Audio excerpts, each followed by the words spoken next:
Hi, I'm Clark Smith, the winemaker for Winesmith and Two Jakes of Diamonds, and a lot of you know me as, I like to think of myself as the king of Cab Franc. In California, Cabernet Franc's a really difficult grape to grow, and I think I do a pretty good job. I took it on in 1993. I started making Cab Francs, and I've been making them from vineyards all over the state ever since. And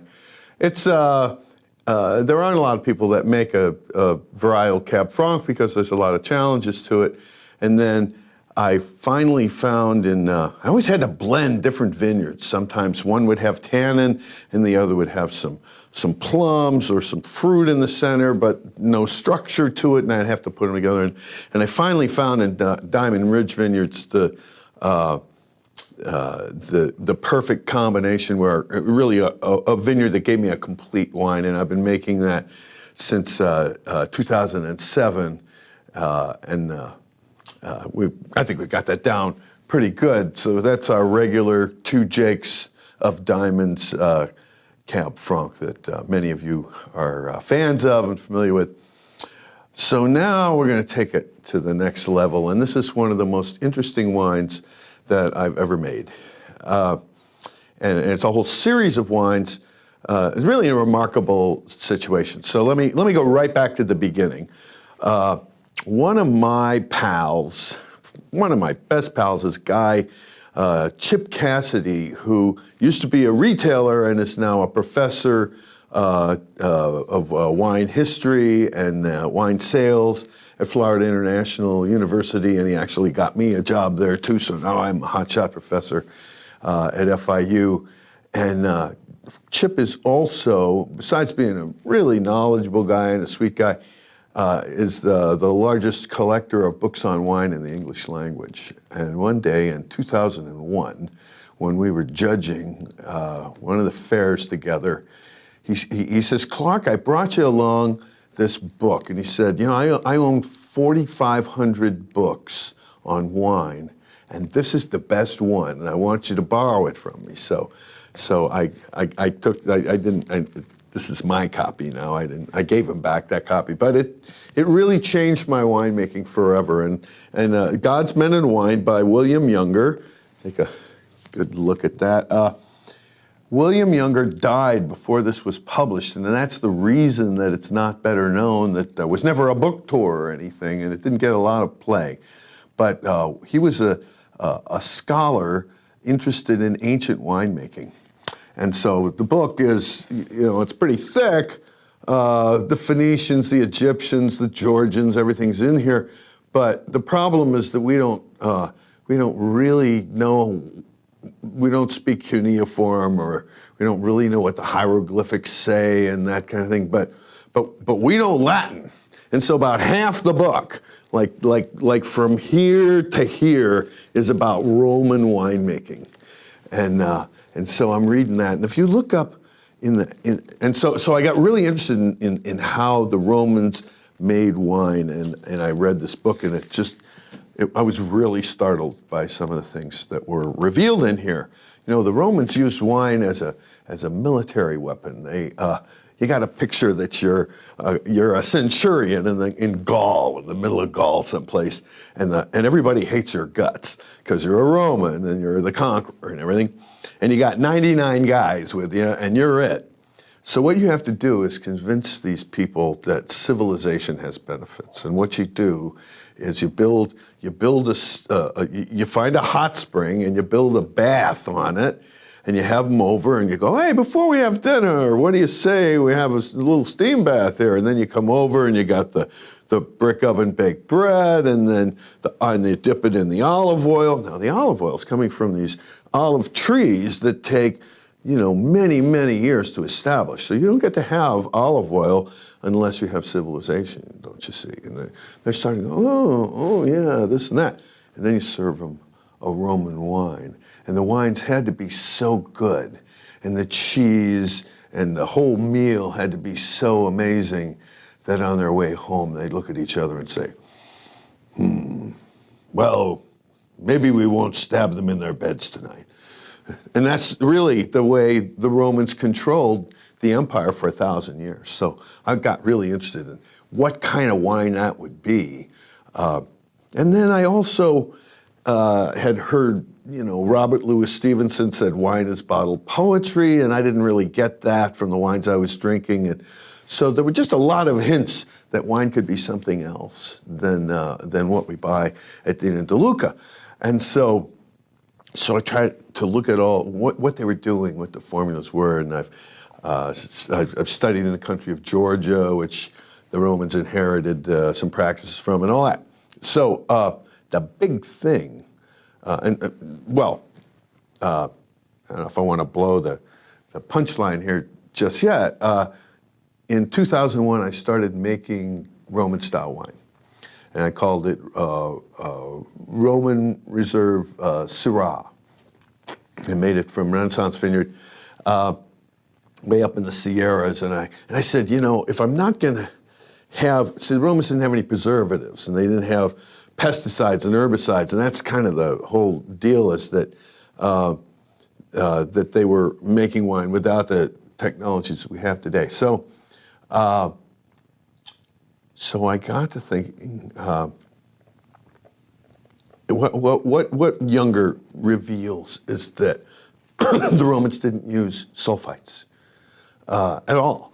And they had them, they used them for magic, and they had a primitive form of gunpowder, and they used them as actually sort of a pesticide in orchards. They called it blue smoke, and they burned some sulfur and let it drift through the orchards to kill bugs and stuff.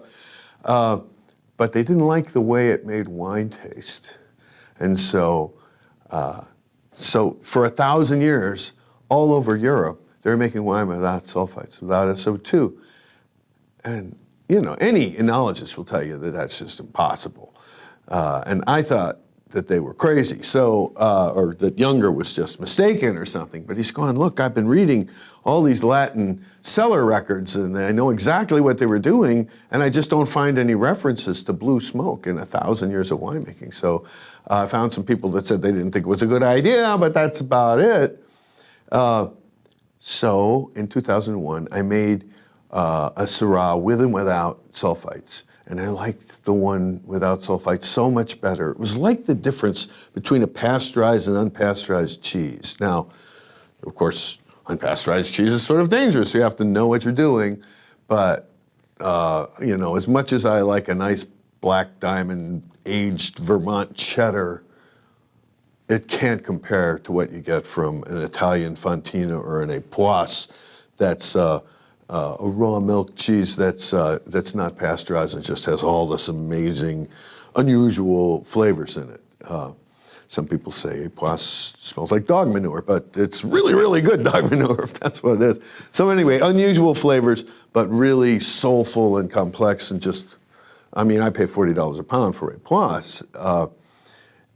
So anyway, that's the kind of wine that started coming out of there. Really expressive wines, multi-dimensional with all kinds of stuff going on, completely different from conventional wines. And so when I lost that vineyard, Renaissance stopped selling grapes. They just kind of cut back their vineyard holdings and made all the stuff themselves. So then I thought, this is about the time that I started making wines for Jake Stevens at Two Jakes, and I said, we ought to try this on some Cabernet Franc, because I wanted a wine that had a lot of it would make a good preservative. A lot of tannin, a lot of color, a lot of minerality, just a lot of antioxidative power. A wine that would gobble up oxygen and protect itself from turning to vinegar. And I knew that this Cab Franc from Jake's place is kind of hard to handle, in that we were having to age it for a long, long time in barrel, and it was taking care of itself really well. And so I thought, let's try it on the Cabernet Franc. And we did it, the first year was 2010, and we've been doing it every year since. And now that's how we make all the Cabernet Franc, which is quite a bit. It's about 35 tons. And then we pull out our reserve from that. So here it is, and we designed. Here's the label, beautiful label with a little laurel wreath there, and then Julio Soto and Karim Funes are the guys that hand wax dip this purple wax on here and everything. I just love the way this thing looks. So let's get into it, and there's some real surprises in here. Now, this wax is very soft beeswax, so you can just pretend it's not there and just go right through it.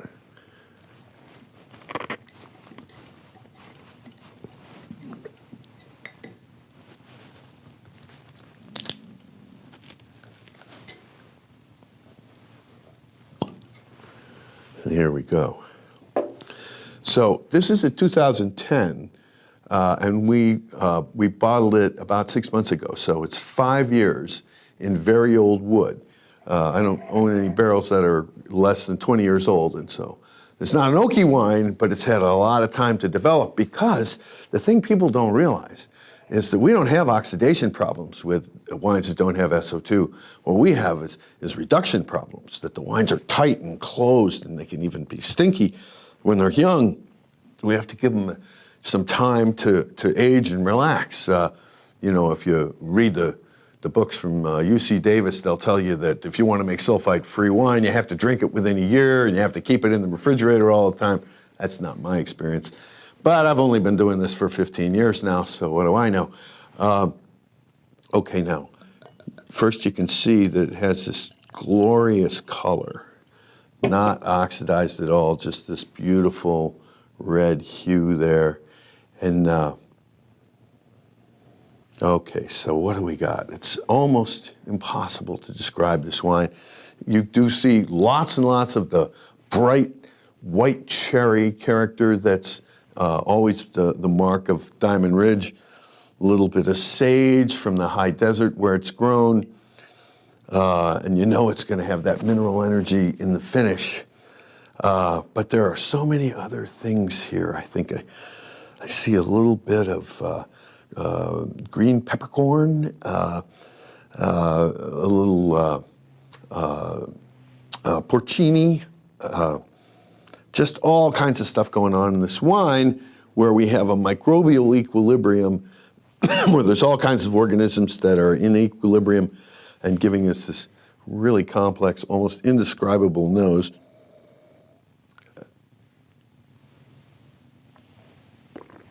And then the mouth just explodes with energy, with acidity, with minerality. There's just stuff dancing all over my palate here. But I have to confess that at this stage, the wine is really tight. It's what the French call nerveux, nervous or racy. And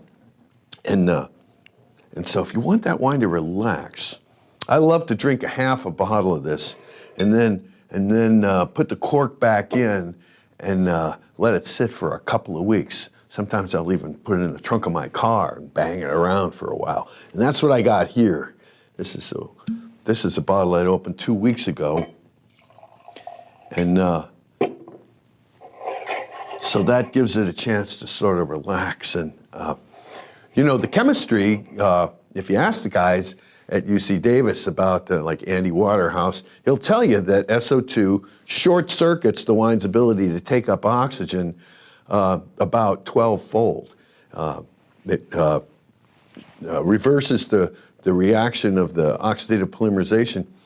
And so if you don't use SO2, you don't get that, and it means the wines have much more appetite for oxygen and much more longevity, and that's certainly what we see. We don't age it for 5 years just for the heck of it. We do it because that's how long it takes to get it to open up. And even then, this is quite a young, vibrant wine. So here we are 2 weeks later, and now there's no oxidation whatsoever, but it's toned down a little bit.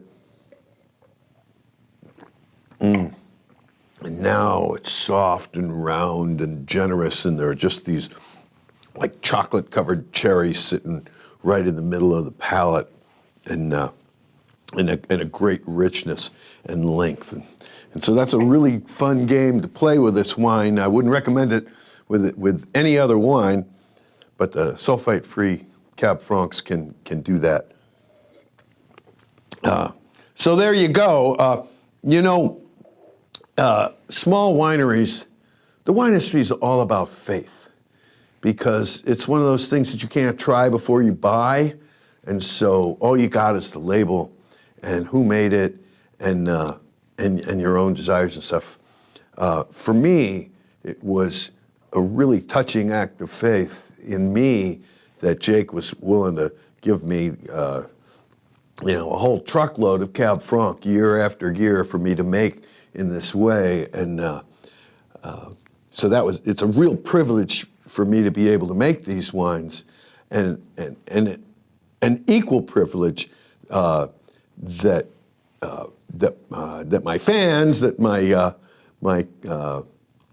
wine lover colleagues have enough faith in me to try these crazy experiments that I do, and respond to them the way you do. So I really appreciate that partnership that we have that allows me to make wines that you're just not going to find at Safeway. So thank you very much, and I hope you enjoy this stuff.